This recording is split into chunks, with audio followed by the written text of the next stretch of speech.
good morning, afternoon, or evening, and welcome to the Bloody Disgusting Network. The following show is just horrifying. Beware.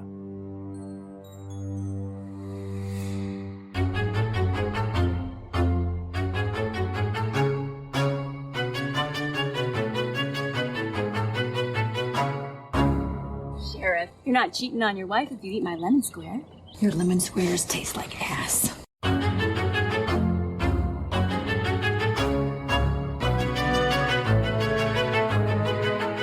And welcome back to Horror Queers. We're talking lesbian sex scenes. We're talking generic interchangeable white kids.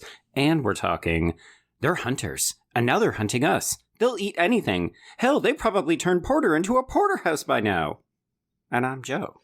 And I'm Trace, and we're talking what is probably the epitome of queer representation in horror. This is just what we really strive for.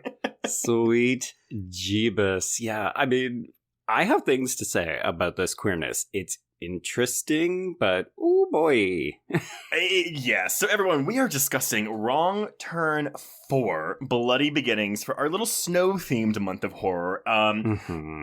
As I said last week in our outro during Batman and Robin, you do not have to have seen any of the films in this franchise to understand what is going on here. Outside of the fact that this is a prequel that is set chronologically the earliest in the franchise, it's also not a franchise that requires a lot of brain power. No. This is like the sweet baby angel of horror movies where we're just going to have a really fun time talking about some pretty darn good practical prosthetics and FX work. But overall, this movie real stupid. Very stupid, but I will say delightfully entertaining. And yes. We have talked about this franchise before on the Patreon, Joe. So if you're not a subscriber of our Patreon, you should go subscribe. But sure. We have discussed our ranking of this franchise, and we have discussed just general terms of rural horror, like what we think about it. But I guess, Joe, what are your thoughts on the Wrong Turn franchise? So overall, I like-ish the franchise. I don't think any of these films are great, to be honest. I think we did the ranking because that new one was coming out last year, and we also covered that as an individual episode on Patreon. And in hindsight, I ended up really liking that one. And it was shocking because that film was directed by the director of the original Wrong Turn, the Eliza Dushku one, which was just wild because they're separated by like 20 years. It's not the same director. It's the same writer, different director. There we go. Okay.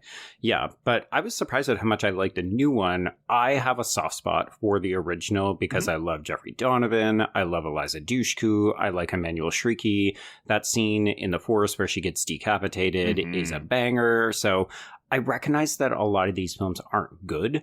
Shockingly enough, most of them have queer representation, so we can fully cover 2, 3, we're doing 4 right now.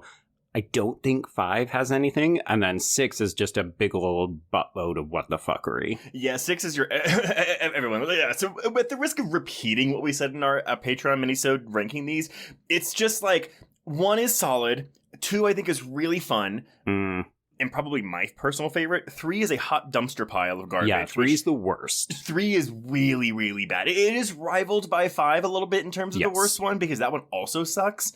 Ooh, that one's really mean to women. Like, all of these movies are a little mean to women, but 5 is, like, real mean to women. Yeah, that ending. And it has Doug Bradley in it, too. But if you're like, oh, Doug Bradley, I should watch that. No, don't get lured in by that. Don't do that. But I will say 6 holds a soft spot in my heart because, as I said, what the fuckery. Yeah, 6, and everyone, 6 actually is a reboot. So even though it's called, like, Wrong Turn 6 Last Resort or whatever, it is a full-on reboot of this franchise. Sure. And then we get the other reboot from last year. So it's whatever. But we're talking about Wrong Turn 4 Bloody Beginnings today, which, is talking about the origins a little bit of the Hillicker brothers before we just go into a standard hack and slash a bunch of quote-unquote teenagers for 80 minutes. Yeah. Also known as Canadian teenagers, also known as people who are dressing like it's still the mid-2000s, even though this is firmly set in the mid-2010s. Oh, I have thoughts about some of the clothes in this movie. Oh, the clothes. Oh. The hair. Although it is set in 2003, so technically by the time this film came out in 2011, it's a period piece. Okay, you know what? You got me there, wrong turn 4. All the details. It's really important factual information to understand this movie. Look, I'm just saying everybody looks like they stepped out of a fucking Britney Spears music video. That's all I'm saying. Very much so. Claire looking at you. Ooh, Claire. Well, okay, so everyone, this movie is the brainchild of one Declan O'Brien. Rip. He unfortunately died earlier this year, so he's no longer with us, but he did direct the third film, Wrong Turn 3, but he did not write the third film. And it's really funny because if you watch that third film, which is a hot pile of garbage, as I already said, and filled with really bad effects, a lot of really wonky CGI, and then you watch this, and you're kind of like, what changed? Like, what difference came about here? And I don't really have an answer for you, except for the fact that Declan O'Brien wrote this film as well as directing it. He also directed Sharktopus in between 3 and 4, so maybe he learned some things. There we go. You know what? He really learned the craft on Sharktopus. Very much so. And again, I want to point out that unless you're like, oh, like, good, he learned something with 4, it's good, quote unquote, on a wrong turn scale. He also wrote and directed 5. So, you know what? Maybe he was just struck by inspiration, like something really touched him on part 4, and we just got this minor miracle. I think it's one of those things because they were released within a year of each other, and I think they were both filmed back to back. Yeah, this feels like a mid-tier Hellraiser situation where it's like we're going to Romania, we're filming 5 of them in a row, and one of them just happens to actually kind of be good. Yeah, and again, we're using good on a wrong turn scale. Like, I mean, I gave this a 2.5 out of 5, but do I really enjoy this one and find it highly entertaining? Very much so. Yeah, I think I gave it a 3, but I'm very much right there with you. You know what? I liked it the first time around, and then I watched it again for this, and I liked it again. I'm not going to try to convince anybody this is a good movie, but if you're looking for a dumb, fun slasher film, this one's your jam. Yeah, and it's snow horror. I mean, we don't get a lot of snow. It's like filmed on location in Winnipeg. I do one have of the coldest cities in Canada, Trace. Well, that's the thing. So, like, during the daytime, so I watched the commentary for this, and Declan O'Brien, it's actually a pretty good commentary that's probably better than a movie like this deserves. Like, he clearly takes his work very seriously, and it was kind of funny because watching this, I've seen this movie probably 4 times. I love that for you. I know love it so much. But like, honestly, you watch some of these scenes, specifically the lesbian scenes that we will talk about, and you're kind of like, oh, this is like some kind of like fresh out of college, like 22-year-old douchebag male film student. Yeah, no, he was like in his 40s making these movies, and he actually is kind of endearing to listen to. So I mean, if for some reason you own this movie on DVD or Blu-ray, I actually would recommend listening to the commentary because it's not like revelatory, but it's an interesting listen. Okay, cool. But yeah, frequently we are looking at days that are negative 25 degrees and also nights that are negative 45 degrees. This is Fahrenheit, of course. I don't know what it is for Celsius, but a lot of blizzards. Like, it was rough for them, and they shot this within 19 days, mostly on set at an actual abandoned mental institution in Winnipeg. Oh, wow. Okay. The only thing they didn't, so they had to build the prison sets because they didn't have those in the institution. I mean, thankfully. Yeah, exactly. And then the fireplace room, when they all get there, they kind of converge. That was not there. That wasn't. Oh, you're gonna love this. It was a curling club in Winnipeg. Yes. And when O'Brien says this in the commentary, he goes, "I don't know if you ever curled, but it's a really strange sport." First of all, how dare he? And second of all, yes. Also want to point out, Joe, that for this 93-minute movie, there are 18 minutes of deleted scenes. Whoa, okay. Did you happen to watch those as well? Oh, I sure shit did, right before we started recording this. Nice, okay. Nothing great, although I will say that the first deleted scene is an extra 3-minute scene that would go in the prologue, which, bear in mind, already runs 10 minutes long. I was going to say, this is a super long prologue considering how long the actual film is. Yeah, it's a whole 10 minutes. So the movie proper is only about, minus the credits too, like 80 minutes, maybe a little bit less than that. I mean, it's a full-on sequence, though. It's not like, oh, we're just doing this thing and we're padding the runtime. There's a fair amount of, I don't want to say substance, but they clearly spent time so that they could introduce the Hillickers properly. We're gonna have to spend so much time like defending like why we're calling this movie good. Oh my god, folks, go into it open-minded and just enjoy the ride. Okay, so I don't really have much else except for the fact. So this actually is the first movie in the franchise to name them the Hillicker brothers. They were never named anything beforehand. And this isn't gonna make anyone warm to O'Brien, but the name came from, so while he was writing the script for this, he was reading an article about James Elroy. And apparently James Elroy, so his mother's maiden name was Hillicker. But the article he was reading was about her rape and murder. And all right, so I was like, wait, what's going on here? So I went and Googled Elroy, and here's the thing. His mother was a nurse, and at the age of 7, he saw his mother naked and began to sexually fantasize about her. Oh, sure. Yeah, classic fetish territory. I was like, okay, this is something. He struggled in youth with his obsession as he held a psychosexual relationship with her and tried to catch glimpses of her nude. And he's on record saying, I lived for naked glimpses of her. I hated her and lusted for her. Oh my god, I've seen this erotic thriller. I mean, like, and this is like a famous novelist, so I'm just like, okay, but nevertheless, O'Brien was reading an article about, her rape and murder in June of 1958, and was like, oh, her maiden name was Hillicker. You know what? I'll name these brothers Hillicker. Boo. I was like, I'm having a love-hate relationship with Declan O'Brien right now. I know. It's like a roller coaster of quality, right? But it is what it is. So yeah, that's all I have, Joe. So why don't we talk about what happens in this movie? I'm sorry. I need another 30 minutes to prepare because usually I'm not up this early. There's so much to talk about, though. It's true. Yeah, I was telling you off back. I'm like, I have 3 pages of notes for this somehow. It's fine. There is like so many. I mean, look, I don't even know if this movie's particularly well made outside of the practical effects. It's poorly acted. There are. I mean, I think it's shot okay. It's okay. I mean, there's nothing bad about it. It's not written very well. But again, listening to him talk about it, it's like it feels more like a job that he enjoys doing, but it's very much this is the type of movie we are making, and this is like you have to have certain things in these types of movies, like naked girls, like lots of gore, like stupid dialogue and stupid decisions. So it's like he's aware, even if the movie isn't necessarily like wink wink at you. Right, and I appreciate that because I don't think a meta version of this would have been very satisfying, but yeah, it definitely seems like this film knows what it is. I think I read a couple of reviews that says the film actively knows what it is, and it doesn't try to do more than that, but what it does do is satisfying. And I will say, again, just last ditch resort, if you're like, ooh, like, this is bad, really go watch 3 and 5 to see what he is capable of, or was capable of. Yeah, I was going to say, don't call this one bad if you haven't seen 3 and 5, because it can be so much worse. And also the fact that you said last ditch resort, and I was like the 6th one? Y'all, there's so much incest in that 6th movie. It is wild. Ooh, I love it. It's basically also not a wrong turn movie. It's a Hostel film. And it's kind of like erotica. Like, it's like softcore porn. Honestly, I'm going to make us do it at one point. You know what? We'll have to do. I'm going to make us do 2. So we come together for 4, and then I get 2 and you get 6.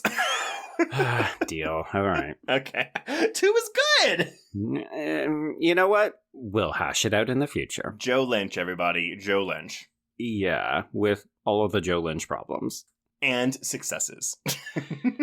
We open at Grenville Sanatorium in 1974 as Dr. Anne McQuaid, who is played by Kirsten Harris, and I'm going to call her a Bunko Deborah Ann Wall lookalike. Yes, you're 100% correct. And I will say that the additional scene, I guess, is meant to open the film, but it's basically her getting interviewed by this male doctor, and because of the 70s, they're fighting sexism, and so he asks if she's a bra burner, and she kind of snaps at him, and she's like, you just treat me as if my name was Andrew and I'll be fine. All right.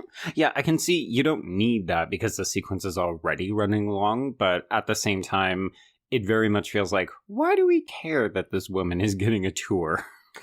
Very much so. Especially to only have her get killed, I was going to say unceremoniously, like her death scene actually is a set piece, but... Oh, yeah. But like she's not a character in this movie, except for the fact that she seems to want to help them genuinely, right?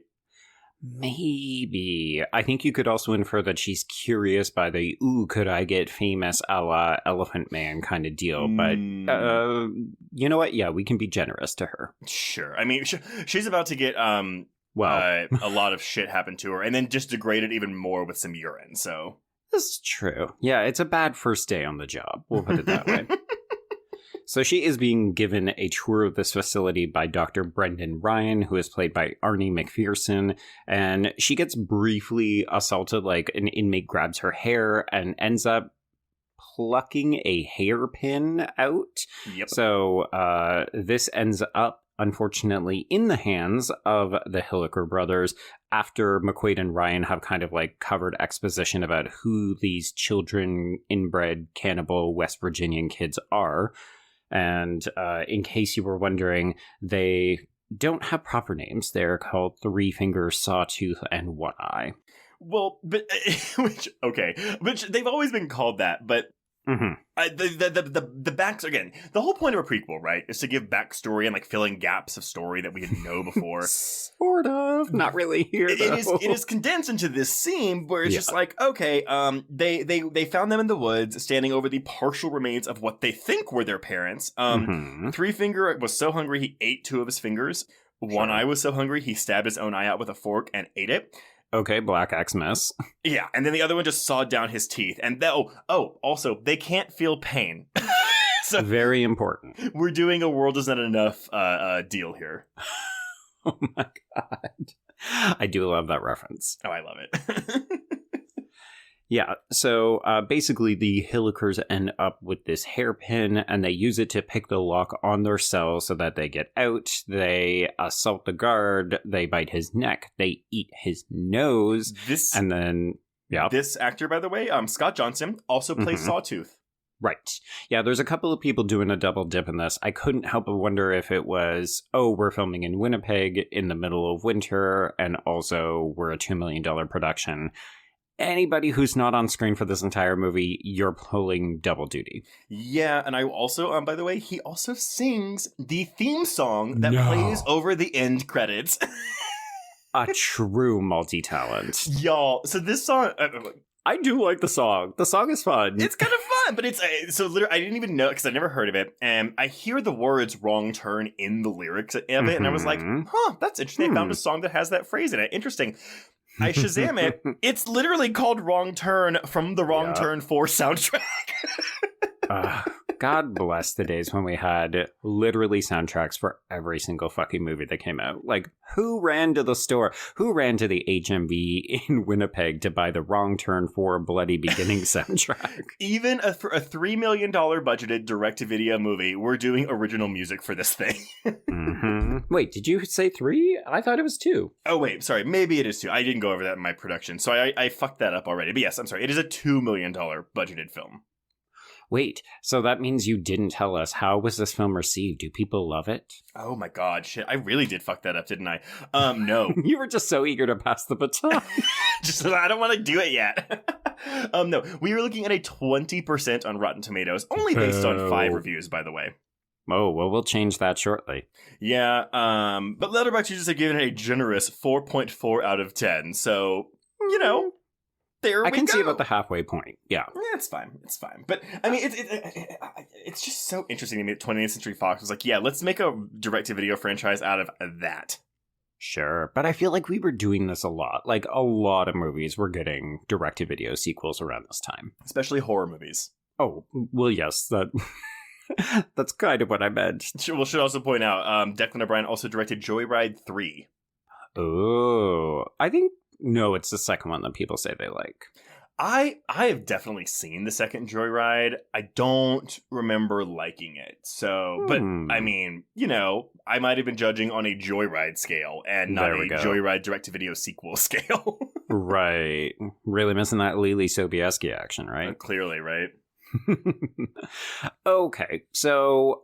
Guess what, Trace? All of the patients have been let out of Ward C, and it is pandemonium in this sanitarium, and this goes on for quite some time. A very long time, as that music, the Blue Danube, plays over it. Immediately cluing you into the kind of tongue-in-cheek sense of humor this movie is going to have. Again, not meta, but it it knows what it's doing. It knows you know what it's doing, and we're all having a good time. And yeah, I mean, this is demented shit, because we're seeing a bunch of things happen here, and it's only going to get gorier from here. But we can't cut to the movie proper and flash forward 30 years until we torture this poor new doctor. Yeah, I mean, I just kind of glazed over this because we've seen electroshock therapy in various movies before. This whole sequence, frankly, reminded me a lot of House on Haunted Hill, 1999. Yeah. Which I think does it better because it's also a bit more atmospheric. But yeah, so this lady bites it after repeated scenes of her getting blitzed. And then more satisfactorily, we see Dr. Ryan pleading for his life as he is suspended in the air by barbed wire.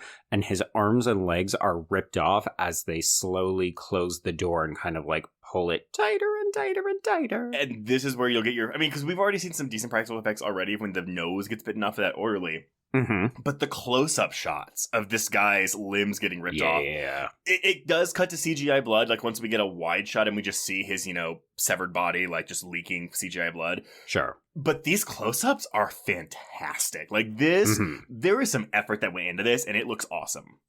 Oh, yeah. Anytime we're seeing practical effects in this movie, they look great. And then there's a couple of sequences with CGI, and they are shit. Well, it's funny, because I also think in the outro from last week, you said good practical effects, and I kind of clocked you, and I was like, I don't know about that. There's some pretty bad CGI. It's only because Claire's decapitation, I have, like, ingrained in my head of how bad that looks. I think it's fine. I mean, it's better than the double decapitation we get at the end of the movie, which is so comically funny because it doesn't look convincing. I just kind of die a little bit. I mean, also everyone, like, literally, like, this movie possibly has the best final scene of any film in the franchise. It's so fucking funny. Okay, yes. So everybody dead in this sanitarium, and then we get the credits, and we jump ahead to 2003, and everyone is looking the part. Everyone is fucking. Everyone is fucking! Yeah, so we are introduced. Folks, bear with us if you have not seen this movie. You know what? Even if you have seen this movie, there are 9 quote-unquote main characters in these college-age / high school teen characters, and fully 4 of them out of the 9 look identical. I had facial blindness trying to keep these white kids apart. Okay, Joe, I'm telling you right now. Okay, so there are 2 men. There is Vincent and there is Kyle. Mm-hmm. And every single time I have watched this movie, 4 times I've watched this movie, I think they're the same person. Until Vincent dies. Thank God he dies early, because if not, it would just be a clusterfuck. But then we cut to the scene of them all together, and we see Kyle, and I was like, wait, who the fuck is this guy? Mm-hmm. And literally every time, at the exact same moment, 4 times, I have this revelation of like, oh my God, those were 2 separate characters. Mm-hmm. They both got the shaggy boy band hair. They're wearing the men's flared jeans that were oh so popular in the early 2000s. Rip. I like them. Bring them back. You needed to be tall. I was short. It was a bad look. Let's move on. But yeah, Vincent and Kyle are identical, like very nearly the same height, same like skin tone, same haircut. They speak the same way. Like there is nothing to distinguish these 2 men apart. Well, because we know Vincent's supposed to be like a jokester, and he's the one that's fucking Jenna right now. But the problem is, I get Jenna confused with Lauren. I think Jenna has slightly... Oh my God. Jenna has slightly darker hair. Well, yeah, Lauren has some highlights, and I think she has more pronounced bangs a little bit. But the problem is the film never gives either one of them like a lot of screen time. Because honestly, Lauren is out of this movie at a certain point. This is true. Yeah, it's good. Like the movie at least knows well enough that it needs to get rid of some of these people, either by killing them off or just sending them out to the woods to die. Well, it also does this thing where I notice this again every time where I'm like, oh, we're just killing the men first. Like we kill a woman relatively like in like the early, like once shit hits the fan. Right. But we're making it so we just have a group of women at the end of this movie, which I support wholeheartedly. Oh, hard support. Yes. Yeah.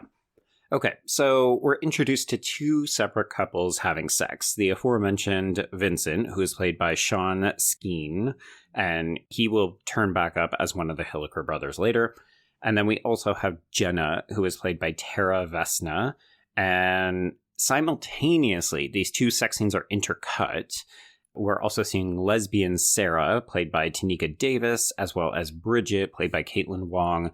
And this goes on for like a couple of seconds. We're seeing a lot of female nudity. We're seeing no male nudity. It's very disappointing.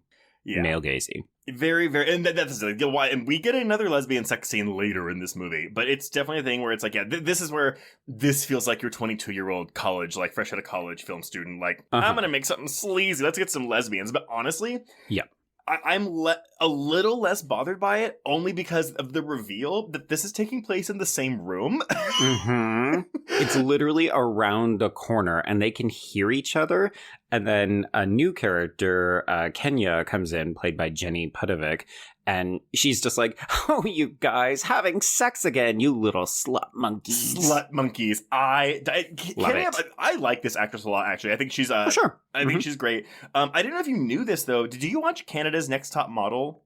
I watched season 1, and the production values were so fucking low that I had to stop. Gotcha. Well, the woman that plays Sarah, Miss Tanika Davis, she finished in 6th place on Canada's Next Top Model. Do you know what season? In 2006. Oh, it would have been season 1, actually. Yeah, season 1. Okay, well, I should recognize her, and I clearly don't. Well, she's also, I think she's fine in this too. Yeah, I like Sarah. It feels like we should get more from... Well, really, we should be getting more from all of these characters. They are not super well developed. No. Sarah stands out. She is one of 2 women of color. Well, immediately identifiable women of color. It's her and her girlfriend, Bridget. And especially when you realize, oh, Sarah's going to make it until the end. I wish that she was a better final girl, but really, she and Bridget have kind of distinct personalities, but they don't do much. Ooh, see, I think that Bridget, so this is Caitlin Wong, she is not a great actress. No. It's also tough because she's saddled with the kind of whiny character in this movie. So she's very, guys, no, don't go save that person. Just let them die. Yeah, she's the Emmanuel Shrieky of this movie. Fair. But cruel, but fair. I marginally agree with your assessment of Sarah. I think the issue is because, though, we do have Sarah and Kenia essentially splitting final girl duties. And true. I didn't know this, and maybe it's because I just miss it. I just gloss over it. Did you know that Kenia is meant to be Porter's like girlfriend / soon to be fiance? Yes, yeah, they mention it because Kenya's like, oh, I just can't wait to meet up with Porter. He's off getting the cabin ready. God, and you're like, okay, who's Porter? Miss that every fucking time. Probably because I don't know who Porter is yet whenever we start. Well, it's also all happening in the big kind of group scene when they're meeting to gather around their snowmobiles, and you're just like, this is just a sea of generic faces. I don't know who any of these characters are. And we're meant to know a character who's not even fucking present? And we never see... Actually, even when we see his corpse, we don't even see his full face. Not really. But weirdly enough, he is a credited actor. You can look him up on IMDb. It's like he was fully played by a different actor. That makes no sense. No sense. Well, it kind of does when you learn who is... We'll get there. Okay. Okay, yeah. So let's introduce the rest of the group. We have Daniel, who is played by Dean Armstrong. I feel a little bit bad. I usually refer to him as the old man of the group because he just has older looking face. No, it's because he's 38 years old. Yeah, okay. So he is technically older. Now, there are 2 people in this cast that have their own Wikipedia page, and one is Tanika Davis, probably because of the whole Canada's Next Top Model thing. She also had a bit part in Saw 6, so, you know, there's that. Okay. But also this guy, Dean Armstrong, who...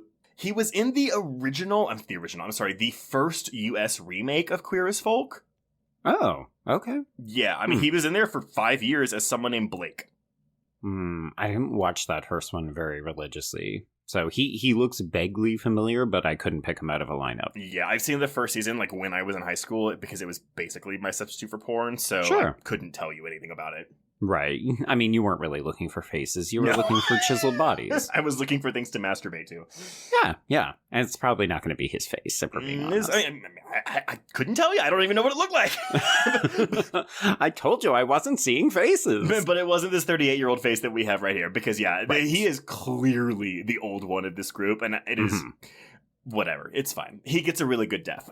He gets a really good death, and I do kind of enjoy that he's also the butt of everybody's jokes. He's the one who's actually... I think the other reason he feels older is because he's the one making sort of sage advice, like, hey, I'm going to put on my helmet before I get on a fucking snowmobile. And everybody's like, oh, Daniel, you're such a fucking killjoy. It was so funny. So my husband does not like these movies. He doesn't like the kind of like rural hillbilly horror type thing. He thinks it's very gross. Okay. So he's never seen this movie, despite my hopes. I'm like, it's good. It's good. Your Watch hopes, your dreams, yes. But he's like walking by the room when I'm watching this, and he goes, "That guy looks real old." And I was like, "Because he is." He is. Well, comparatively speaking, 38 is not that old. But no. Among a sea of like 28-year-olds, yes. Yes, very much so. Okay, so Daniel has a girlfriend named Lauren. She is the girl who is a really good skier. She has blonde-ish hair with the chunky bangs. She is played by Ali Tartarin. We also have Chauvinist Kyle, who is played by Victor Zink Jr., and he is dating Claire. Don't worry about Claire. She is technically played by Samantha Kendrick. She is not a character. I lose track of her until she dies. Okay, but she's blonde. Like, literally, I'm like, oh, the blonde one. Because you're right. Lauren does have blonde-ish hair, but it is very much, she's a brunette with highlights. And right. Claire is blonde. So at least that, but you're right. She has no fucking dialogue in this movie. No. To the point where I was like, the group splits up into two, and wait, who is that? Oh, Claire! Claire. So glad you showed up, Claire. There is an extended scene of when they're all getting stoned, and Claire says, oh, because they're looking through the pictures of all the inmates who have birth defects. Right. And she says, oh, they're kind of cute when you're stoned, and then they all make fun of her for liking a quote-unquote... Oh, no. Hold on. Nope. They make fun of her for thinking freaks are attractive. Right. Yeah. Not the most ableist film. We can also put that out there. Like, not super great with the female nudity and the male gaze, and not super good with ableism. Well, but the thing is, though, this type of subgenre, this rural horror, again, we're saying rural horror in place of hillbilly horror because I think hillbilly might be kind of offensive. It's offensive, a little bit, yeah. It's kind of baked into the concept of this subgenre, right? Because the whole thing is built around we are afraid of backwoods people, be they deformed or not of any sort. And actually, in the deleted scene of the prologue, when the doctor's taking the lady doctor on the tour, he's like... Yeah, we deal with like all these birth defects, blah, blah, blah, things that and cannibalism, things that have afflicted the hill people of West Virginia for decades. Right. Yeah, which is super weird to suggest that like those are all comparable. Like, you know, if you live in West Virginia, you must also be inbred. You must also be a cannibal. And you're just like, oh no, it doesn't work. Oh, okay. Yeah, it's again, but we're dealing with like sea-level schlock here, and so it's exploitative, it's real dumb as fuck, and it is not nice. So unfortunately it comes with the territory, but we can acknowledge it and, you know, go ahead. True. And honestly, if you want us to unpack it, that's literally why we have that mini-sode that introduced a month worth of films that address the various permutations of it. So I'm actually pretty proud of that rural horror section that we did on Patreon, and I think a lot of those episodes are really interesting. Yeah, because there's a lot of different, I mean, again, the Texas Chainsaw Massacre, and we did the X-Files episode Home. Ooh, yeah. True, yeah. So a lot of good shit, but there's more rural horror out there than you would think. And people have dissected it and critiqued it, and like, yeah, you're right that this is exploitative and kind of C grade or B grade level schlock, but it's tapping into an innate fear that a lot of city folk have of people who live out in rural areas. Very much so. But at the same time, the number of times they just call them freaks in this movie. Yep. Which, I mean, to be fair, they are like villainous cannibals. Sure. But I just love that the best they can come out with is like, we have to get away from those freaks. Freaks! Fuck you, you freaks! You freaks! Oh boy, these kids. Okay, so this group is, yes, they're planning to go on a ski weekend. Their friend Porter has already gone ahead to kind of set up the cabin, and they're going to ask Kyle to guide them there, and they're off having a great time. You know, we're in the flatlands of what is clearly not West Virginia and is very clearly the Canadian prairies, but we are having a ton of fun. I didn't even think about the fact that it's meant to be West Virginia, because it is. It is a snowy field. Yeah, very much so. We have a lot of flat Earth in this movie. Flat. No, but granted, though, I mean, I appreciate all this. I mean, also, because watching it, it's so funny because there are many things in this movie where I was like, oh, that looks like a digital effect. Specifically the snow in this movie and some of the blood. Yes. There were times, though, and I'll point them out when we get there, where, the director's like, no, that's not a digital effect. That is practical. Wow, okay. And the snow in this movie, every single bit of snow we see, even like during the blizzard, is real snow.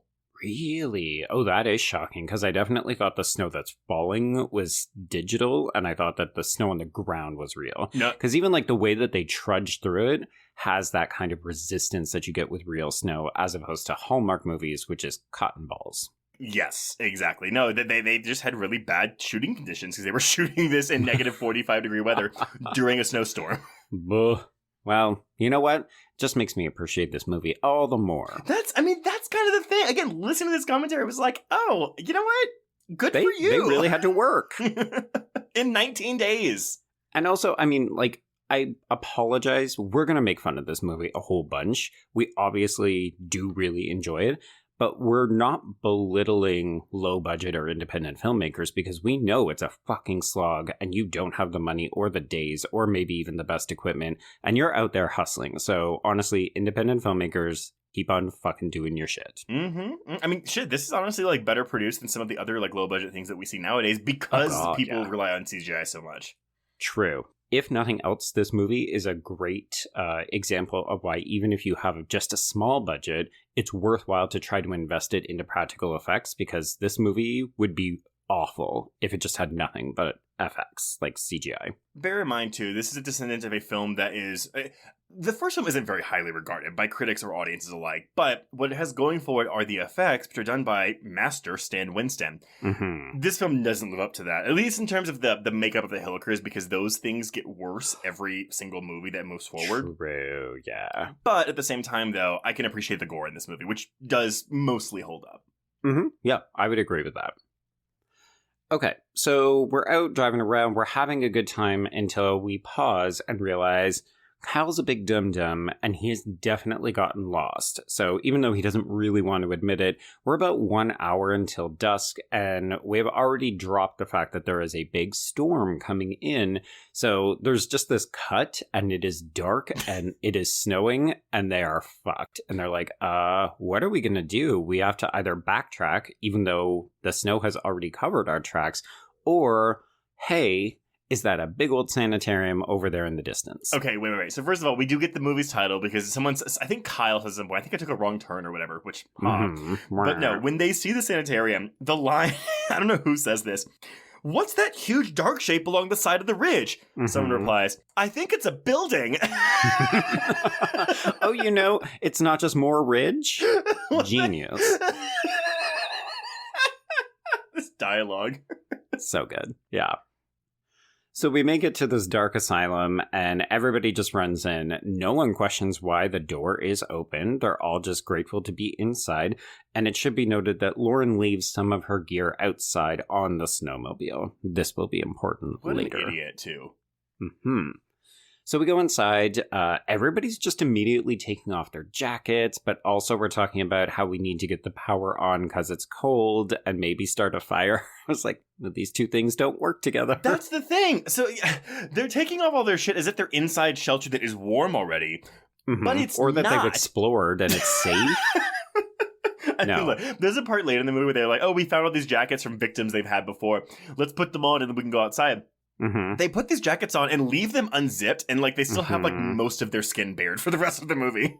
Sure, and one of the characters, I can't remember who, literally says, "Ew, I don't want to put those on."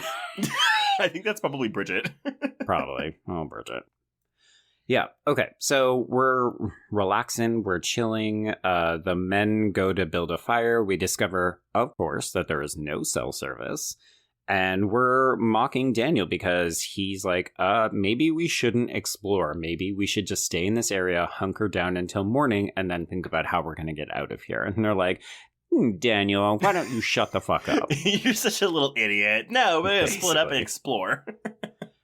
This is also a point where we learn that Vincent is a character who is worth killing because he starts in on the lesbian jokes when he tells Bridget, "You don't do hot dogs, do you?" Oh, yeah. He's also the one that does the fake jump scare for all of them. True. Yep. Yeah. So immediately you're like, oh, this fucker needs to die ASAP. Uh-huh. You've got cute hair for 2003, but it doesn't mean that I like you. Okay, so most of the group does go exploring, and this is when they discover both booze as well as the aforementioned files in Dr. Ryan's office. Meanwhile, outside, we are seeing that the Hillickers, Three Finger, who is also played by Sean Skeen, as well as Sawtooth, who is played by Scott Johnson, and One Eye, who is played by Daniel Skeen. Oh, shit. Okay, so we got a brother. They're actually brothers. Right, yeah. And they are dragging the body of what we will come to learn is Porter, who is played by Dave Harms. So, okay, so they went to his cabin and got him? I think what we're meant to believe is that they've been using the sanitarium as a kind of pad, right? Like, this is where they've been crashing and bringing all of their stuff, but they have been killing people in the surrounding area. And bear in mind, this is supposedly what I'm going to assume was a government-funded sanitarium. Mm-hmm. That the entire staff was murdered 30 years ago. Yep. And no one came to check this out. No one. Nope. The generator still works. The building is still in relatively decent condition. It doesn't look like much time has passed, except all the bodies have been taken care of. But of course, we are dealing with cannibals. Yeah, exactly. But their bones have to go somewhere. I mean, maybe there's something outside that we just don't investigate because it's covered in snow. You know what this movie is missing, though? Is like a body, like a skeleton Ooh, pit. a big, yeah, like a graveyard kind of thing. Yeah. See, missed opportunity movie. I mean, I don't know that they had the budget for it. Probably, yeah, buy all those bones from Party City. Reminder, we don't have party cities in Canada. Right. I'm sorry, do you have Spirit Halloween? We do have Spirit Halloween. Spirit Halloween, yeah. all those bones from Spirit Halloween. Walmart is also a backup option, although try not to support a conglomerate if you don't have to this holiday season. There you go. Okay, so Kenia, who is our single girl and one of the two final girls. Well, she doesn't know she's single right now. True, yeah. She's one of the few people that we are seeing regularly who does not have a partner. How's right. that? A presence partner. A partner who is there with them to grope them constantly. Right, that would be Jenna and Vincent. So these three go off and explore. This is when he proposes a key party and also scares them. So Vincent, big dick. Big idiot, yeah. We hate him. So Kenia is pissed, which leads to him trying to do a kind of make peace option. So he goes to find the generator, turns it on. We've got lights now, which means we can party. Okay. Have you ever turned your heater on after a very long time of it not being on? Mm-hmm. It smells gross. There's weird shit floating around in the air. Yes, because you are literally like burning dust. I actually would. I'm assuming this heater has not been turned on in 30 years, which means we are now burning 30 years worth of dust. I feel like that would start a fire. I mean, the ease with which they turn on this generator suggests that maybe the Hillickers were turning it on sporadically as well. Sure. You know what? They're kind of resourceful. They seem to communicate relatively well through grunts. So yeah, sure. Why not? I mean, we can't call the Hillickers dumb because they do execute some fairly convoluted plans. That is very true. Jigsaw will be proud. Oh my god, Jigsaw meets the Hillickers. That's what the next Saw movie is going to be about because we know it's getting filmed. Right. Make it happen. Oh my god. Okay, so part of the fun involves them getting observed by the Hillickers behind the two-way glass, but most of it is them wheeling themselves around in wheelchairs, having wheelchair races, and discovering that there is a giant auditorium. So they watch a silent film, presumably 16 millimeter black and white, and we're seeing these really terrible experiments being conducted on patients. I wish that I was as entertained by wheelchairs as these kids seem to be, because it is they're so happy to just wheel around in these wheelchairs. It's like that meme where it's like, look at these people enjoying their life, not a cell phone in sight. Wheelchair races. But yeah, so yeah, they watch these videos and they're like, huh, that's strange. Mm-hmm. Except for Lauren, who goes, oh, I know this story because my brother used to scare me with it. Those are West Virginian hillbillies who were also cannibals. But like she knows them. So okay, no one has been to this place. No one knows about these people, but yet somehow they're an urban legend to where this girl's brother told her about. Like, why do we even have this in the movie? Like, just move that out of the movie. It's fine. It is very weird. I think it's meant to give Lauren a motivation for why she's so eager to get the fuck out of there. Like, Lauren does come off as reasonably intelligent. Like, she and Daniel seem more adult than everybody else. Well, I agree with you, and that is why I almost hate that she leaves so early, or that we don't get more time with her. I mean, there is a deleted scene where we get like more time with her trying to start a fire, but it's boring as fuck. Right. And that's why, man. Because what can we do with this character when it's literally just her on her own with no one coming after her? Yeah, I almost wonder if it would have been better to have kept her around, and then when the shit hits the fan, she makes a break for it, and then you could still have her do a little bit of this, and then you still get the kind of cruel ending that we get for her. Yeah, I don't know. Regardless, so she basically tells this campfire story, and then everybody goes, well, let's go to bed. I don't know about you. I'm posting a guard or keeping someone awake because just because we discovered this place and it seems safe, the front door was open and it's huge. You literally didn't have time to explore it all. You honestly are just trusting that there's nobody else in there. I refuse to believe this place smells good. That's your key takeaway. This place also smells like shit. Like, outside of the fact that it's old, and again, you're lighting a fucking heater over 30 years, but like, there's presumably desiccated corpses somewhere around this place. Maybe. Yeah. I'm actually surprised that we never see them look for food in the kitchen, because presumably they also don't have a bunch of food because Porter would have been in charge of that. Right. Well, oh god, they're drinking that 30-year-old scotch on an empty stomach. Ooh, oh god, the hangover the next day. They're all fine though.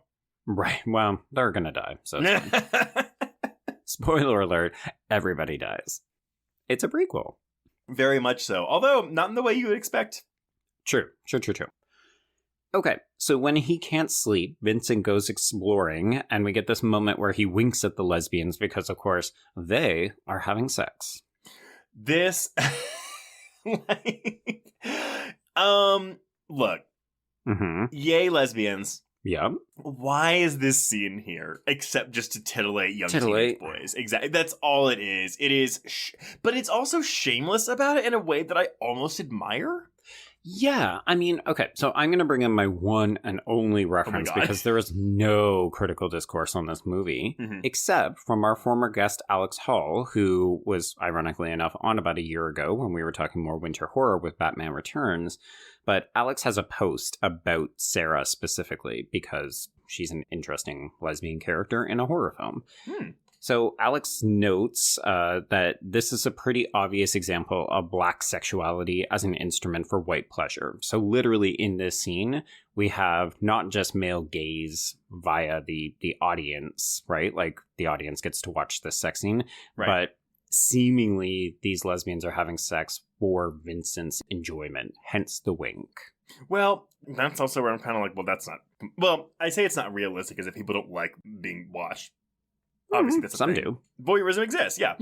But we see Sarah look at him and just smile, and instead of being like, "Dude, get the fuck out of here," she's like, just keeps going, but then he walks away, and I'm kind of like, "Oh, okay." But to me, I read that as, it's not sexy for him anymore because now he knows that they like being watched. Right, yeah, and in some ways this is progressive and a little bit even risque where, you know, there's nothing to suggest that Sarah doesn't get off on being watched and she's like, cool, you know, that only makes it hotter for me and it's about female pleasure. So in some ways you could read this as positive. And Alex goes on to actually say both Sarah and Bridget are shown receiving and experiencing more instances of pleasure than any other character in this movie.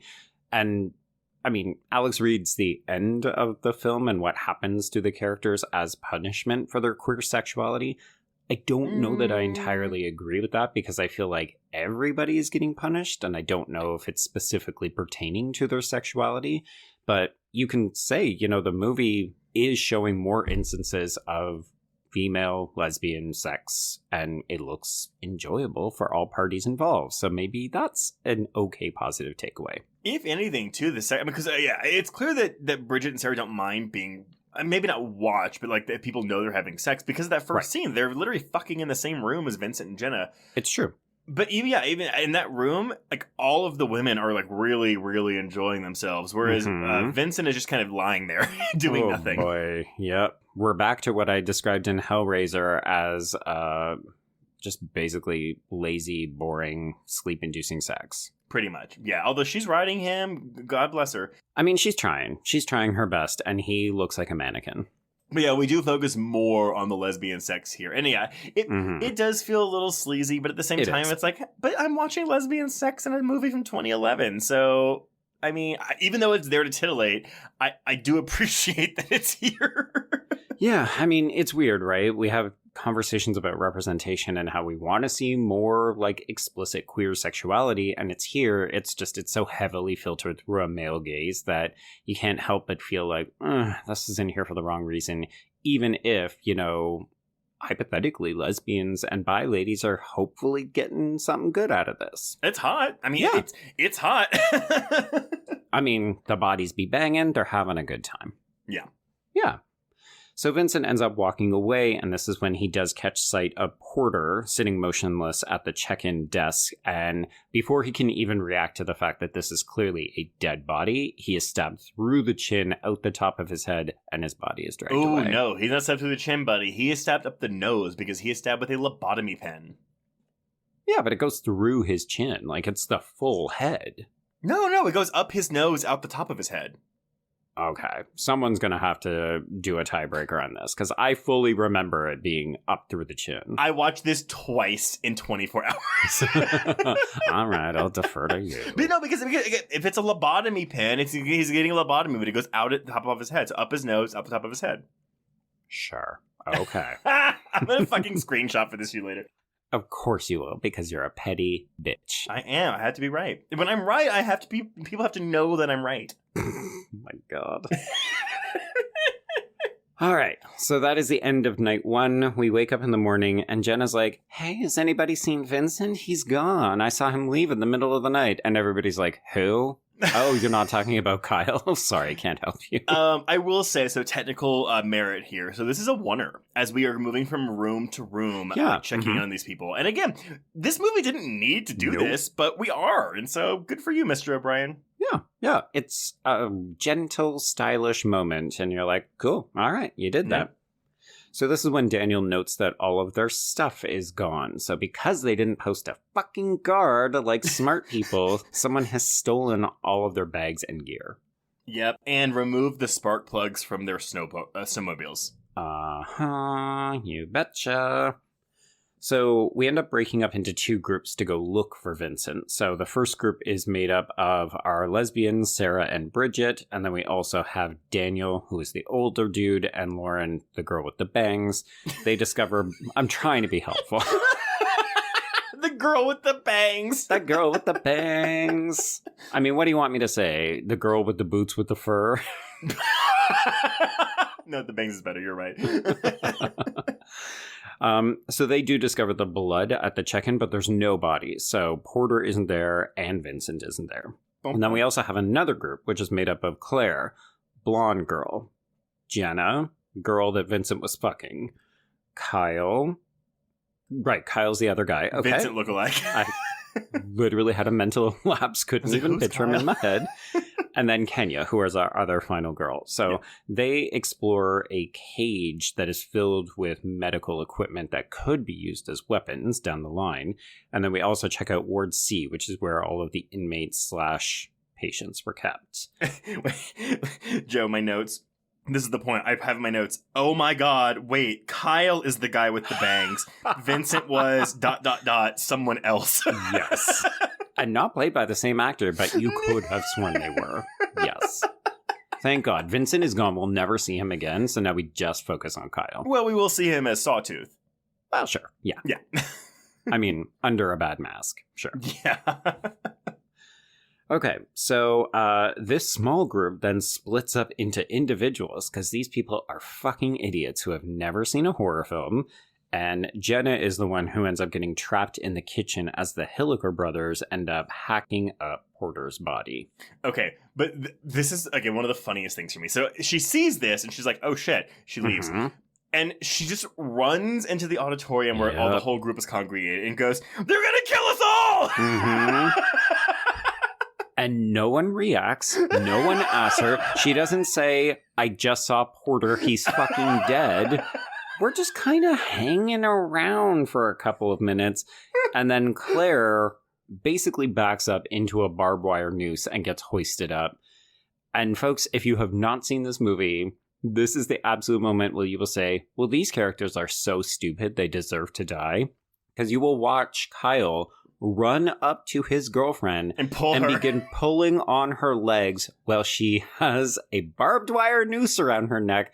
So he ends up decapitating her. So this is meant to be O'Brien's kind of pseudo homage to Sam Raimi because as this happens, like Kyle is just having like Claire's blood is just pouring. It's all fantastic. over Kyle.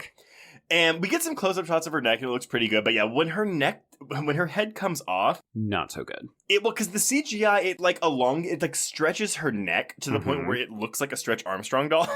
Yeah, she looks like a tune from Roger Rabbit.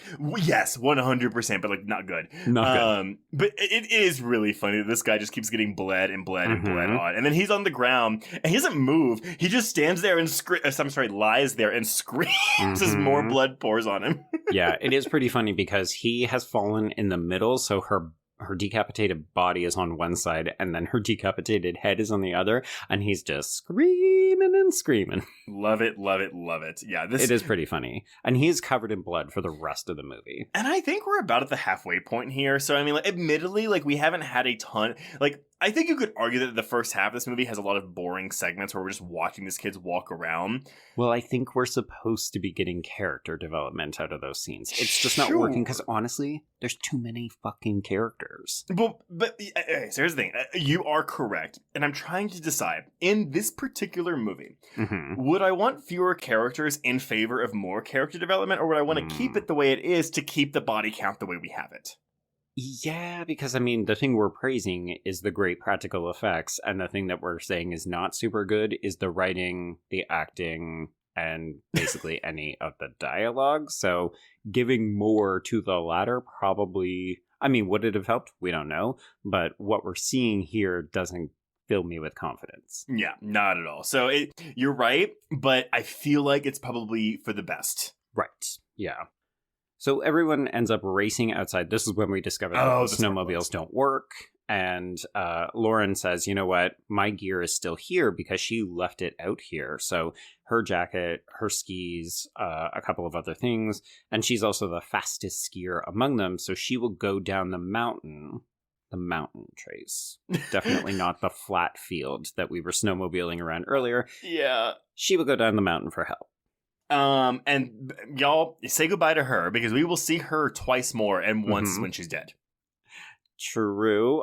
I will say I cackle a little bit every time we go back to Lauren because it's a split second of her just wandering through the woods, trying to light a fire, snow falling and extinguishing the fire, which I just die. Oh, it's so funny. It's so funny. Well, I mean, again, look, I'm sorry. We'll just say it right now. Her death, when it's so it is revealed. She gets Jack Torrance. She's frozen to death by a tree, and the camera just moves over to the left a little bit, and the road is right there. It's right there as a car drives by. It is so funny and so mean. And that's what I like. The movie knows what it's doing with these moments. Non-stop funny. I mean, yeah, it's just a very self-aware movie. As you said, without being meta. It's not obnoxious about it. It knows what it is. It's going for it. Yeah, exactly. So Lauren has gone for help and everybody's like, cool, all we need to do is sit fast. They can't leave because they don't have jackets. It's still too cold. The storm is still kind of going on. So they decide we need to stay here. That's what Daniel advocates for. We're going to lock ourselves in the office. Bridget is having a full-on panic attack. Yeah. I can't stay here. We need to leave. She is not thinking clearly. No, she but self-preservation. You know what? I respect it. I knew you were going to say that. She's all about herself and getting herself out of this situation. Absolutely. Fuck everyone else. Yeah, fuck all these other people who are your closest friends in the world. Folks, do not go on a ski weekend with Trace. Do not. Yeah, I will leave your ass. So Kyle goads Daniel into accompanying him to the cage so that they can at least arm themselves with weapons, because we saw all of those medical equipment pieces down there. Mm-hmm. So Daniel doesn't want to go either, but Kyle's basically like, "Oh, you pussy, you're not a man." So God. Daniel but then the lesbian's like, "I'll go with you." Yes. So Sarah volunteers that she will go, even though Bridget is like, "No, baby, don't leave me." Oh. Yeah, poor Bridget, man. She is of no use to anyone. Not really. Yeah, so we basically leave Kenia, Jenna, and Bridget in the office. So once again, we've split our group into two. We kind of follow Daniel and Kyle and Sarah. They get chased by it's either Three Finger with the chainsaw. Oh, it's wait, whatever. It's something. Whatever. And so we'll just stick with the women upstairs in the office because One Eye is drilling through the door with, honestly, a phallic weapon that rivals Slumber Party Massacre. Okay, so you're right. There's also a giant chainsaw and hatchet too that it reminds me of. But here's the thing. So I wrote in my notes, I was like, we get this amazing moment with a comically large drill. Oh my god, so big. It's honestly the size of a human being. Did you know, Joe, that this is a real fucking tool? Oh, is it? Okay. What it is, and I only found this out because of fucking commentary, it is an ice auger. It is what is used to open a hole in the ice for ice fishing. Yeah. Yep. Okay. Yep. So I'm literally sitting here like, this is a made-up weapon for this movie. Every time I've watched this, I'm like, what is this? Like, you know, I'm buying into it because it's Wrong Turn 4. Sure. This hilariously enormous drill. Nope. It is literally a tool used for ice fishing. Wow. Okay. That's funny. It still looks too big, but now that you're saying it, it makes sense. Google ice auger, you'll see some drills of comically large proportions at the same size. Too funny. Okay. So One Eye is drilling through this door, and admittedly, as much as Bridget is kind of annoying, when Kenya gets grabbed by him, Bridget is the one who stabs him in the hand and gets him to let go. Oh, I mean, look, I'm making fun of Bridget. Like, I actually do like Bridget. I don't think the actress is very good, and Bridget is very, like, she's shrill, but she's also the one who's kind of making a lot of sense. Like, her and Daniel are the two remaining characters who, yes, are often acting in self-preservation, but are also kind of grounded and trying to get people to think through their ideas. They are saying what all of us are thinking. Right. Yes, they are the audience proxy. Yeah, exactly. Okay. So, meanwhile, on the way back up to the office, Daniel is grabbed, making a run for it, and he is eventually tied to a table in the kitchen with barbed wire. Ooh, okay, so this scene, this is rough. This is really rough. I remember the first time, this is where I really started to enjoy the film. Like, I was kind of on the fence. It was a little bit cheapy, low budget, the acting not so great, as we've talked about.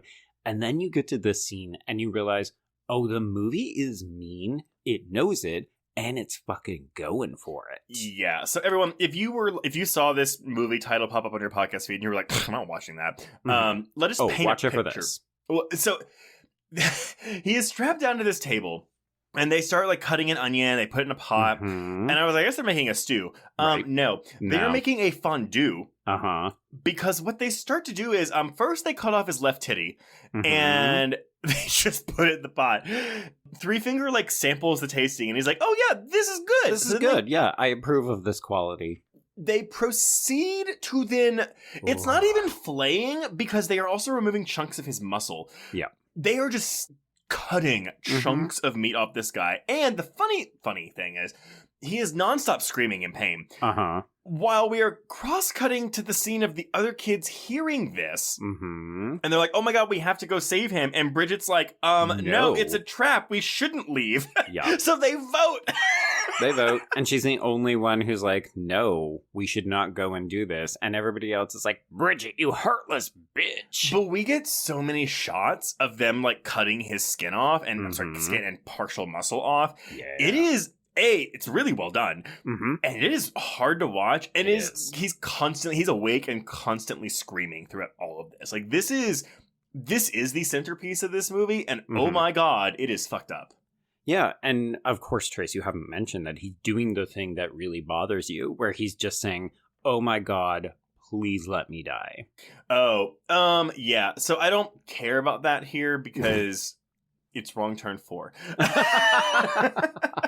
But no. And he's got 38-year-old old face. Here's the thing, though, Joe. For me, it's not please let me die. It's I don't want to die. Okay. There's a big distinction there because he's like, mercy kill me, whereas like Janice in Deep Blue Sea is like, help me, I don't want to die right now. Right. Yeah. But then they how do they kill him, Joe? Because he stays alive for quite a lot of this. He does stay alive for a very long time. Yeah. So they basically kill him by kind of mini Jaws of Life removing his kidney, I think. I think it's his liver. Or liver. Oh, I do have his liver. Yes, I have liver, ? Is removed. But like, okay, they cut a hole, like a slit into his side. They insert this tool, which I'm assuming is a surgical tool. Yeah, it's a medical thing. And you hear his rib cage snap. Yep. And then, they pull out his liver and they just like toss it in the pot, and he is dead. This, I mean, it really is that snap that is just like, oh god. Yeah. But this was this actor's acting moment. Yeah. And it's kind of fun, right? Like, if you look at the scene closely, you can tell that the actor who plays Daniel is crouched under the table, so it's his head doing all the acting, and the body is just a prosthetic body that they have made so that they can cut at it and do it. And then they cut to close-ups of him reacting when they need him to be saying, please God, let me die. Yeah. But it looks really good. Like, it's very convincing. These cuts look like they hurt, and it's really unnerving to watch these gleeful hillbilly guys just like plopping it into the oil, sampling it like it's a perfect fondue. So messed up. Honestly, here's the thing. My dream is to be killed in a horror movie. I don't care if it's a big fucking like Oscar-winning horror movie or if it's something like this. But honestly, I kind of wish it was something like this because you don't see things like this. Honestly, very often. This is a lot. It's a lot, and it's extended, right? Like, the movie recognizes that this is a big moment, even though it hasn't done a great deal to give these characters a lot of depth. No. This is still, as you said, I think the centerpiece of the film. The movie is like, let us show you what we can do with these practical effects. We're going to put on a show. Yeah, and a show do they put on. Yeah. So, of course, we've also had Kyle watching all of this so that he can run back and report to everybody, holy shit, you will not believe what they are doing. They're eating him alive like some fucked up fondue. Yes, exactly. That is a quote, everyone, by the way. I did not make that up. No, that's not you. That's the movie. But this also galvanizes the group. So even Bridget, at this point, they realize they need to do something, and they mistakenly believe that they are still dealing with quote-unquote freaks that they have the upper advantage over intellectually, so they come up with a plan. Kyle is going to wield a fire extinguisher, so he beats them off as they're trying to consume Daniel. Wait. It's also another joke gag where it's either Sawtooth or I think it's One Eye. He cuts off Daniel's finger and starts to eat it, and he chokes on it. Yes. And so Three Finger, like he does the Heimlich or whatever the fuck on him, and he coughs out the finger that then goes into the fondue pot. It does, yes. But this is my favorite, but honestly, the biggest laugh for me in the whole movie. So yeah, he hits him with the fire extinguisher, and we're like, okay. But then literally these 4 girls just come running in with knives, and they're like, ah! Well, it's 3 of them because Jenna has also set a fire to guide them in a particular direction. But yeah, it's just the girls run in with knives and they're screaming their fucking heads off. Yo, I can't, again, it sounds not funny. Oh, 3 girls run in with knives and they're screaming. But just the way it shot the visual, it's the silliest fucking thing. They're not especially intimidating. You very much get the impression that it's the fire and just the suddenness of the screaming, and there's bodies in motion. So the Hillickers do end up running, and they have been shepherded back into Ward C where they are locked in. And that's kind of like, okay, we put a pause in the quote-unquote tension, if this movie in fact has any. The action is now over. We're going to take a beat, and we now need to decide, what are we going to do with these guys? So Kyle says, know what we should do? We should just kill them. And it's not just kill them. It's like, well, they're afraid of fire, so I'm going to burn them alive. Yeah. And Kenya's like, no, Kyle, you're better than this. Don't do this, Kyle. Man. Y'all are idiots. And everybody in the audience goes, no, you should absolutely do it, because if you don't, they're going to get out and they're going to kill you. You're in a horror prequel, y'all. Kill them. You haven't seen Wrong Turn 1, 2, or 3, but we know it doesn't go well, so you should burn them. It was so funny, too, because the commentary is with the writer-director and then one of the producers, and he's like, the producer asked him, well, why did you want to do a prequel? And he's like, well, I pretty much definitively killed all of them in 3, so this seemed like the most logical route to take. Fair. Very fair. Yeah. So I should note, we've had a couple of cutbacks to Lauren, but I do cackle with glee when she's trying to make that fire, and she's so excited when it finally starts, and then there's just a pile of snow that falls off a branch. And she looks up at it like, oh, you. Fuck you, snow from the sky. I love it. It's great.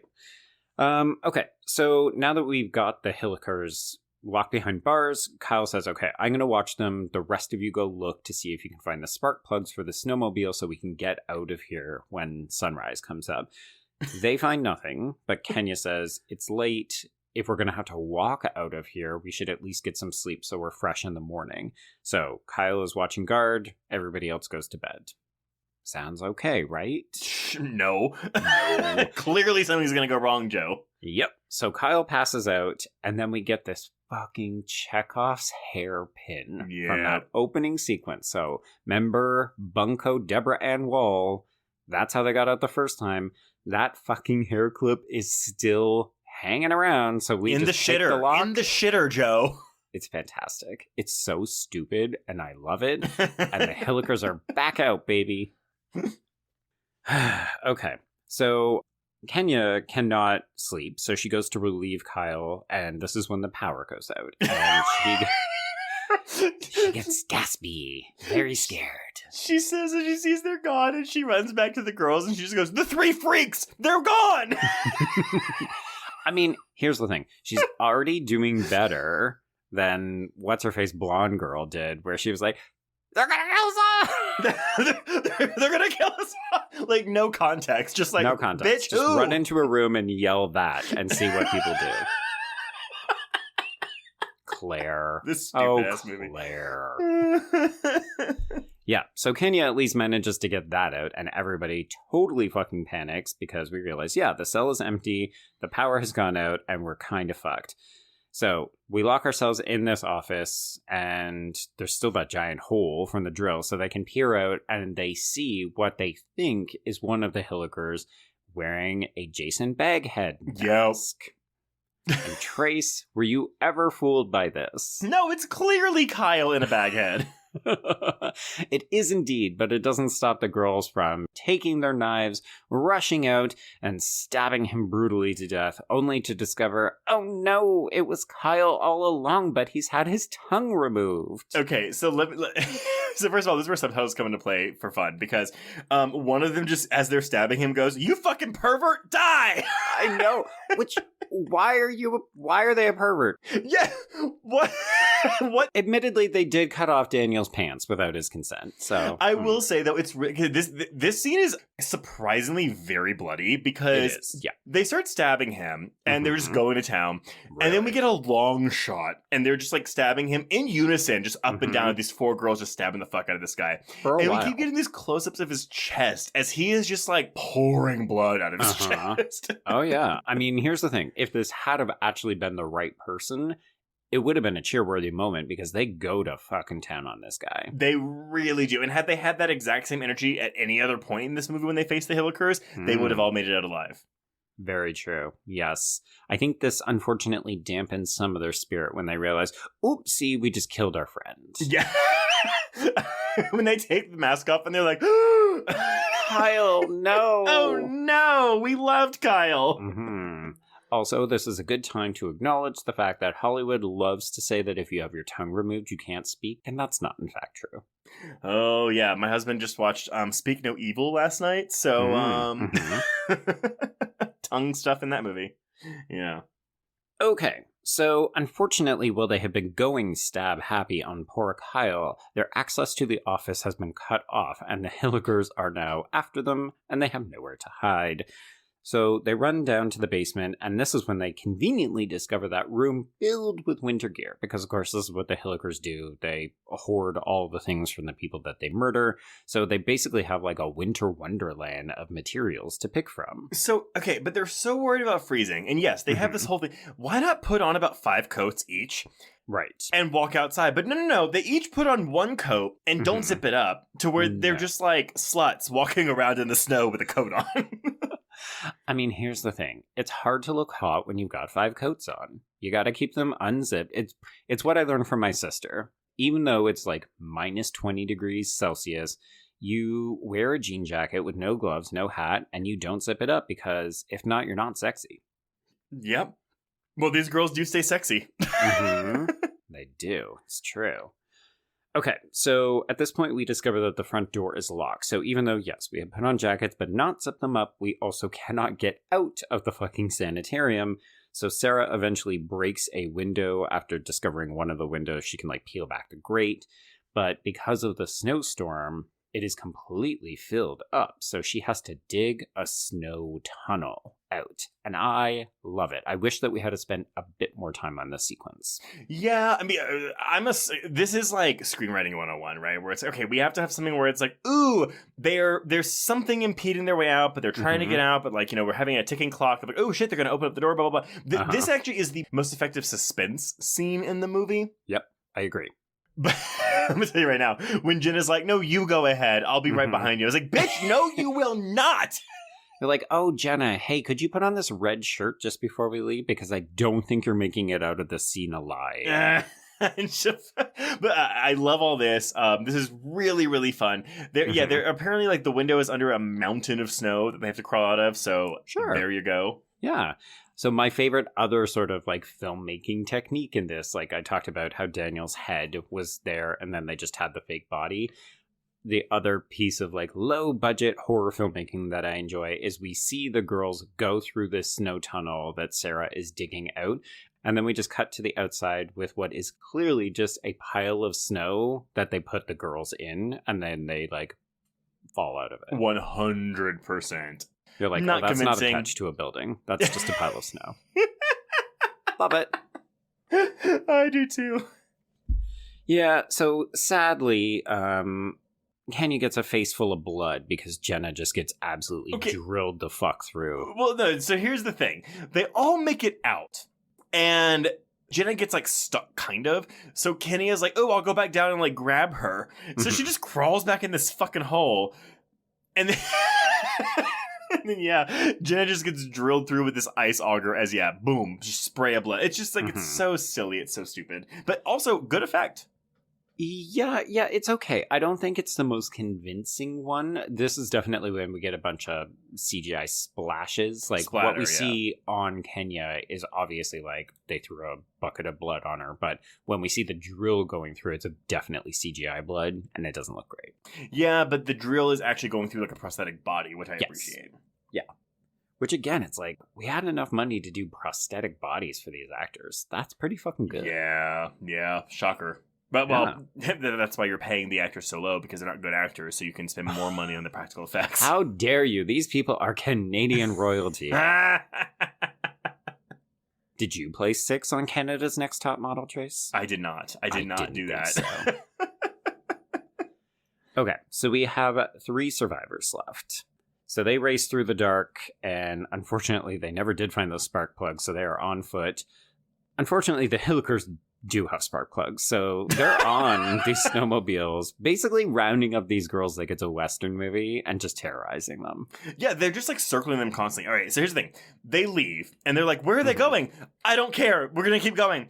And then this is an exact exchange of dialogue. Sarah goes, "Wait, stop. I dropped the fireplace poker. I've got to go back and find it." Kenia, "We don't have time for that." Sarah, "It's a weapon. We'll need it." Like, bitch, no, keep running.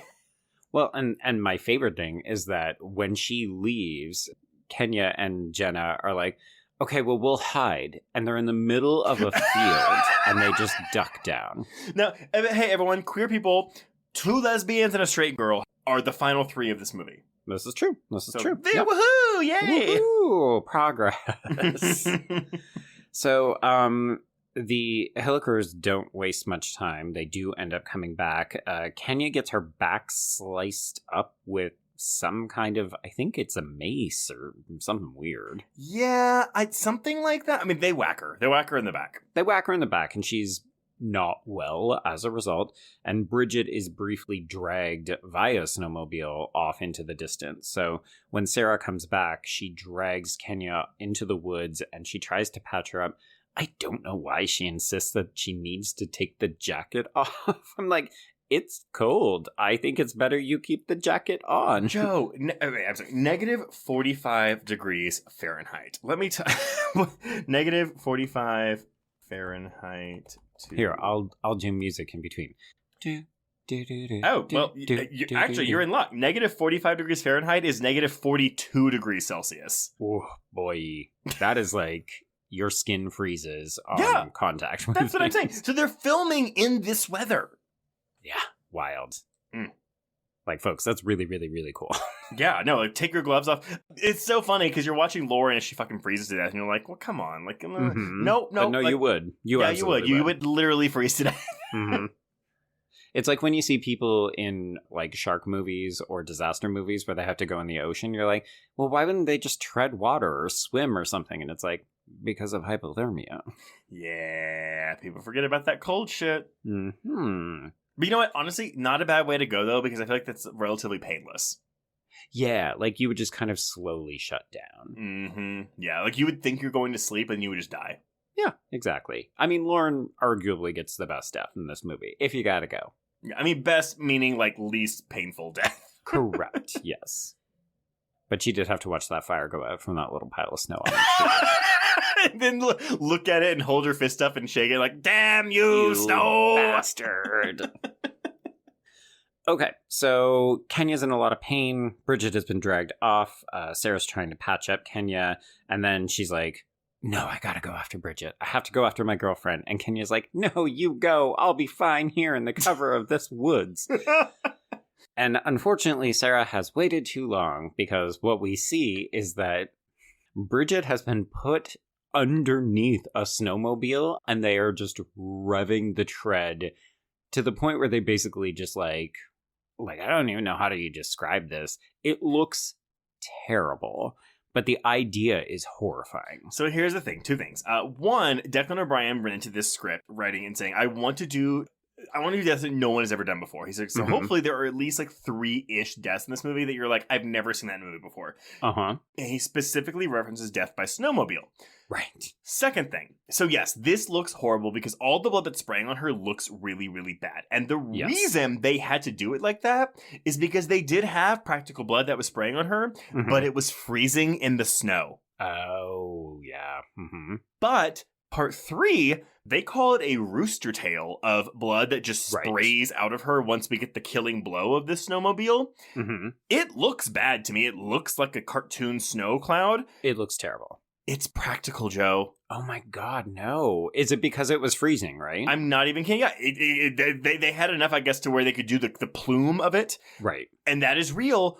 The blood that's like spraying over her, as it's revving, that is fake, clearly, because the blood they have kept freezing. But this big cloud of fucking blood, that's real, and it looks like shit because it looks like CGI. That is absolutely wild. If you hadn't told me, I wouldn't have believed you. That's what I'm saying. I mean, unless he's lying on the commentary, which is entirely possible. Maybe, but let's not speak ill of the dead. Yeah, but I feel like he's telling the truth. So it may just be the way it's lit and or shot that it just looks fake, even though it's not.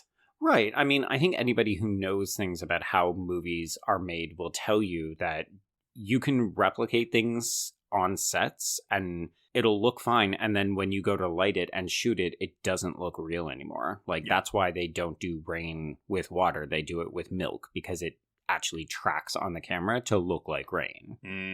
That makes sense. But that is truly unfortunate, because this is probably the worst looking death in the entire movie, even though the concept of it is fantastic. Hard agree on both counts. Ugh, it's so unfortunate. But so RIP, one of our two lesbians has expired. Yeah, but then we have Sarah and Kenia, our two final girls. True. The other thing that we have is it is suddenly daytime. It's fully there is no difference. It is just like one moment, it is the middle of the night, and the next moment, it is fully midday. And we're just seeing Kenia walk through this, again, flat plain of snow. Gotta love it. Yeah, so Kenia is walking, and then we see a Hillicker coming up behind her on the snowmobile. But surprise, bitch! This is a trap that has been laid by Sarah, who whacks whichever one of the three. It's either One Eye or Sawtooth. Because One Eye and Sawtooth have the same body type, whereas Three Fingers like the skinny, scrawny one. Yes, with a real bad mask. Very much so, yeah. Oh, God. Y'all, if y'all think these are bad, keep watching the series. This is true, yes. Sadly, the Hillickers never look as good as they do in one. Stand one, stand man. Can't replicate it. Yeah, so the girls are like, sweet, victory is ours, our two final girls. They hop on the snowmobile and they ride off into the sunset, and the movie is over, Trace. Well, so here's the thing, and they point this out in the commentary too. We get a crane shot of like, oh, we're raising up as we see the snowmobile coming. So we're like, cool, yeah, the movie's over. The movie is over. They have made it. They've made it to the day, and they have seemingly thwarted the villains, and they have a ride to safety. They don't even make it. I think it's like 1 second they are on this bike, and then all of a sudden their heads are flying off in slow motion. You hear one of them just go, they're like, oh yeah, happy. Again, the Wrong Turn theme song is playing over all of this. And then we just hear, oh no! And then their heads just fly off. Now, did you know, and again, commentary no, but apparently, according to Declan O'Brien, the number one cause of snowmobile accidents is when they run into barbed wire fences. Yeah, I could totally believe it, because, I mean, we see it in movies as a narrative device all the time, right? It's like, oh, I'm going to put up a tripwire and it's going to take somebody out, right? Like we see it in You're Next. Yeah. But this is an actual thing. Like, you could believe that the Hillickers set this up, but it's also like there's fully just a fence with barbed wire there that the girls probably just missed and inadvertently killed themselves. Yeah, I think because they're on the road. It's like, bitch, get on the road. You're right next to the road. Yeah, because they're in a fucking field next to the road. They're on the wrong side of the fence is basically what happened. So now their bodies are on the right side and the heads are not. Yeah, and so, I mean, y'all, I cannot understate how hilariously good this ending is for this movie. It is hilarious. It is good. It is hilariously good. The film understands it, as always, because that slow motion of these heads, which, again, doesn't look super convincing, but it's fine. Because you implicitly understand what has happened, and then we just get this, like, not quite extreme long shot, but it's pretty far up. And the snowmobile just kind of like slowly drives off and then stops. And then, Three Finger pulls up in the truck that we know from the previous films. It's the tow truck that's yellow. He collects the heads, drives off, and we get the Wrong Turn literal song.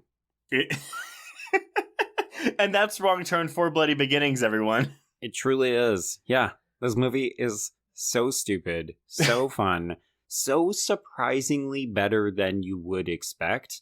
I really enjoy it. I agree with you. Honestly, it's so funny because putting in my 2.5 stars for Letterboxd, I was like, this is a 2.5 star film, but I wanted to give it that 3 just because I'm just like, but it's just like, it is just so fun. It knows it is not pretentious. It doesn't pretend to be anything it's not. It's not striving to be anything more than it is. No.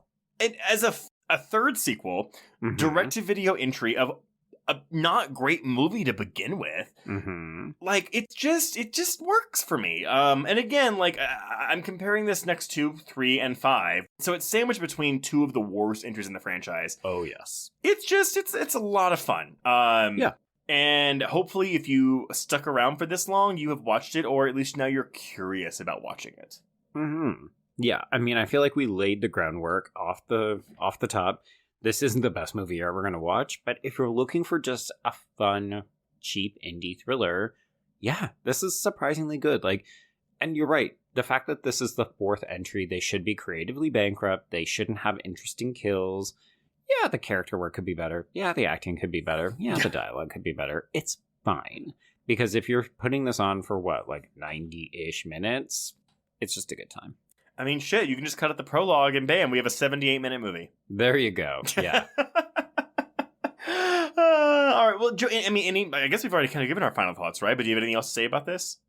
I guess the only thing I would say is I am curious about how people feel about the depiction of the lesbian characters in this film, because I really do think you can read it both ways, and both ways is right. Like, in some ways, the sexual frankness of it is refreshing, and I like that we're actually seeing it on screen, but also you could look at it and be like, this is lewd, it's crude, it's male-gazy, it's almost better it's not in here. But I'm curious to know if people feel strongly one way or the other. Yeah, I actually am too, because I agree with both. Like, where I'm like, this just feels like male teen masturbatory fantasy. But I'm also kind of like, but good for the movie for showing lesbian cunnilingus. I mean, Yeah, and like women clearly having the best sex out of all of these 9 characters. Yeah. Yeah, I'm in complete agreement with you, and I will co-sign on that. That was actually my one thing I wanted to know going out of this as well. So, all right, everyone. Well, before we announce what we're covering next week, if you would like to get in touch with us, you can reach us on Twitter and Instagram at HorrorQueers, or shoot us an email at horrorqueers@gmail.com. Find us on Letterboxd, keep track of all the films we've covered. Go to our YouTube channel to check out our interviews with various horror filmmakers and our monthly hangouts where we talk about hot button issues with some of our journalism peers. If you want to chat with other listeners, please join our Facebook Horror Queers group. If you want to show us some love, please rate and review us on Apple Podcasts or Spotify. And if you want to show us even more love, support us financially by becoming a patron. Yeah, go listen to those fucking Wrong Turn episodes. We plugged them. I mean, shit, we watched all 7 of these Wrong Turn movies and gave you an episode on it. That's worth money. It's love.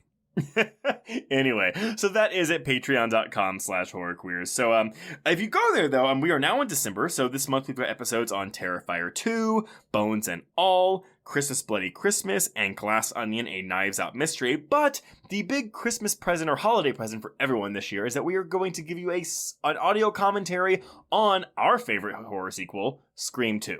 Yeah. So if you ever wanted to watch Scream 2 with me and Joe, now's your chance to do it. Go listen to us. Go get that commentary. So true. Joe, what are we talking about next week? Well, as you mentioned, we are covering Glass Onion on the Patreon, so we thought it might be fun to do a little bit of a whodunit double bill, and you brought this film to my attention earlier this year when you watched it, and I was perplexed and interested. So we're gonna do a little mystery action on a boat trace and check out 1973's The Last of Sheila. So, everyone, I want to point out that it was actually Michael Verratti who pointed this out to us. I want to say in our episode on Psycho 2? Mm-hmm. He mentioned a movie called The Last of Sheila that was co-written by Anthony Perkins and Stephen Sondheim. Which is like, what? And we were like, what the fuck? So immediately, well, not immediately, but like shortly after that, the Warner Archives released a Blu-ray of it, and I bought it. This is, again, it is a murder mystery on a boat, co-written by 2 of the queeniest queens of the 70s you could ever imagine. Mm-hmm. It's full of in-jokes about 70s Hollywood. So nice, okay. It's a perfect companion piece for Glass Onion, and it is legitimately a great movie. So if you have not heard of it, which as I had not either, I would highly recommend seeking this out because it is a gem. Nice. Yeah, I haven't seen it, but you and Michael have plugged it, so I'm very excited to check it out for the first time. And also just like, I love me some Perkins, so give me all that action. So bitchy. Of course, yeah. But until then, we can cross out Wrong Turn for Bloody Beginnings. Indeed, and cross out Horror Queers.